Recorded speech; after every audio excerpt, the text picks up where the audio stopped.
CM ಹಾಗೂ DCM ಮಧ್ಯೆ ನಡೀತಾ ಇರುವಂತಹ ಈ ಪವರ್ ಶೇರಿಂಗ್ ಫೈಟ್ ಮಧ್ಯದಲ್ಲಿ ಸಚಿವರ ಎಂಟ್ರಿ ಆಗಿದೆ. ಹೌದು, ರಾಜ್ಯದಲ್ಲಿ ಅಧಿಕಾರ ಹಂಚಿಕೆ ಒಪ್ಪಂದ ಆಗಿದೆ. ಈ ರೀತಿಯಾಗಿ ಹೇಳಿಕೆಯನ್ನ ಕೊಟ್ಟು ಸಿಎಂ ಸೀಟ್ನ ಉರಿಯುವ ಬೆಂಕಿಗೆ ಕೆಎಚ್ ಮುನಿಯಪ್ಪ ತುಪ್ಪ ಸುರಿದಿದ್ದಾರೆ. ಡಿಸಿಎಂ ಡಿಕೆಶಿ ಹೇಳಿದ್ದು ಸರಿಯಾಗಿದೆ, ರಾಜ್ಯದಲ್ಲಿ ಸಿಎಂ ಬದಲಾವಣೆ ಆಗಬಹುದು ಅನ್ನುವಂಥ ಮುನ್ಸೂಚನೆ ಏನಾದರೂ ಸಚಿವರು ಈ ಹೇಳಿಕೆಯಿಂದ ಕೊಟ್ರ ಹಾಗಿದ್ರೆ ಈ ಪ್ರಶ್ನೆ ಈಗ ಮೂಡ್ತಾ ಇದೆ. ಕೋಲಾರದ ಮುಳಿಬಾಗಿಲಿನಲ್ಲಿ ಮುನಿಯಪ್ಪ ಅವರು ಈ ರೀತಿಯಾಗಿ ಒಂದು ಸ್ಫೋಟಕ ಹೇಳಿಕೆಯನ್ನ ಕೊಟ್ಟಿದ್ದಾರೆ. ಇದು ರಾಜಕೀಯ ಸಂಚಲನವನ್ನೇ ಸೃಷ್ಟಿ ಮಾಡಿದೆ.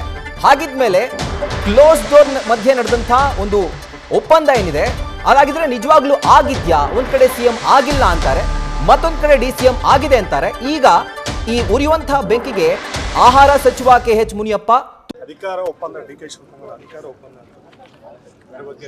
ನಿನ್ನೆ ಶಿವಕುಮಾರ್ ಹೇಳಿರೋದೆಲ್ಲ ಕರೆಕ್ಟ್ ಆಗಿದೆ. ನಾನು ನಿನ್ನೇನು ಕೇಳಬೇಕು, ಪುನರಚನೆ ಇನ್ನ ಇಲ್ಲ ಅಂತ ಮುಖ್ಯಮಂತ್ರಿ ಅಧಿಕಾರ ಒಪ್ಪಂದ ಡಿಕೆ ಶಿವಕುಮಾರ್ ಅಧಿಕಾರ ಒಪ್ಪಂದ